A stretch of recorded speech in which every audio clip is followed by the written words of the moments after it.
Ngayon ay umagang kailamig na naman.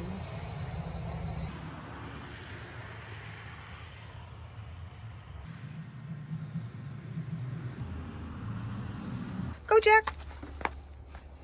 Hello!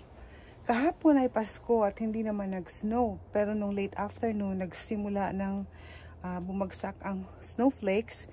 At madaling araw, tuloy-tuloy na ang pag-snow. Kaya ngayon, ito ang kinalabasan. Itutour ko kayo sa paligid ng aming bahay. Kunin ko muna ang basurahan.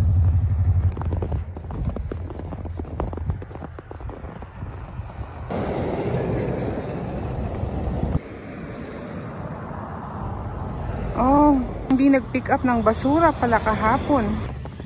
Balik na lamang ako.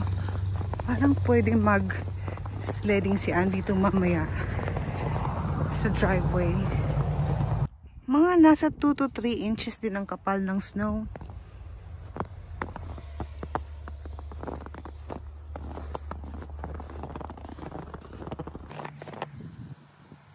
Balot na balot ng snow ang sasakyan. Mabuti ang truck ay hindi masyado.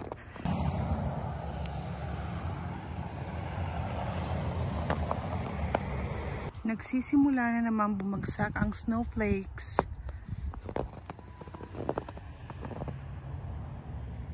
Tingnan ko mamaya kung kaya kong paglaruin si Anne sa trampoline para kunan ng mga pictures.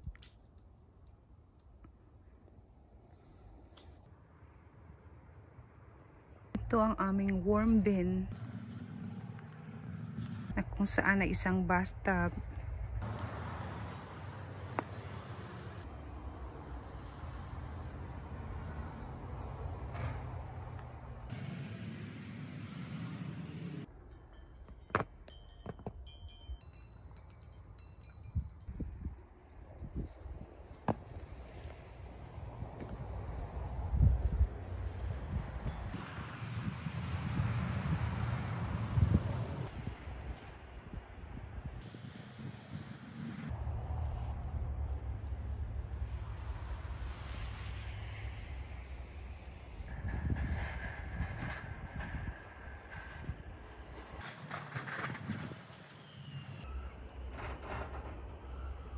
Ito ang aking mga boots na panlaban sa snow. Dito na lamang sa labas ng bahay ko lilinisin dahil tulog pa ang aking mga kasama.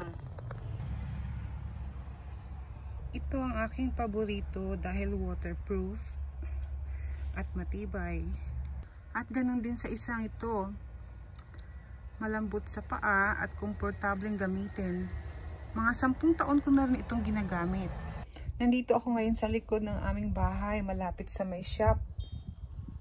Kapag winter time, kailangan lahat ay may balot para safe.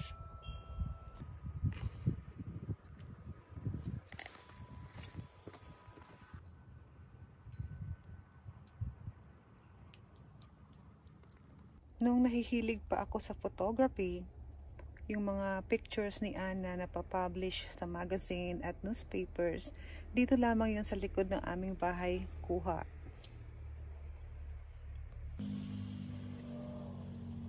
At yung trampoline noon na walang cover, dito lamang sa katabi ng shop nakalagay.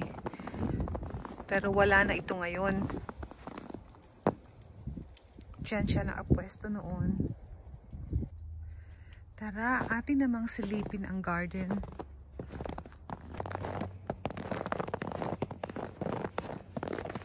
Maginaw!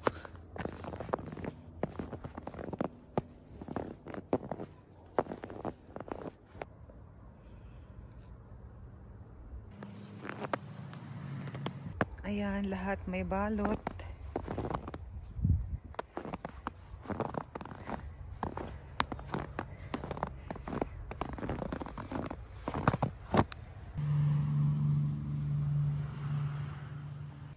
Dito rin sa pwestong ito nag-i-sledding si Anne noon.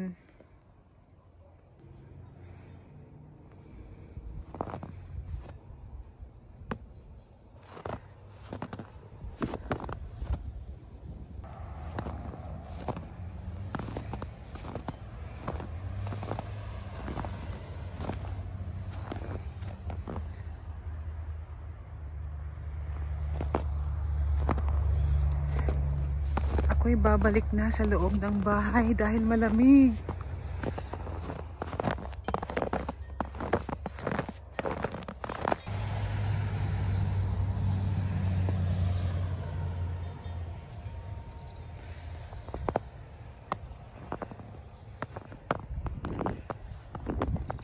Tapusin ko na muna ang tour. Kailangan ko nang magkape.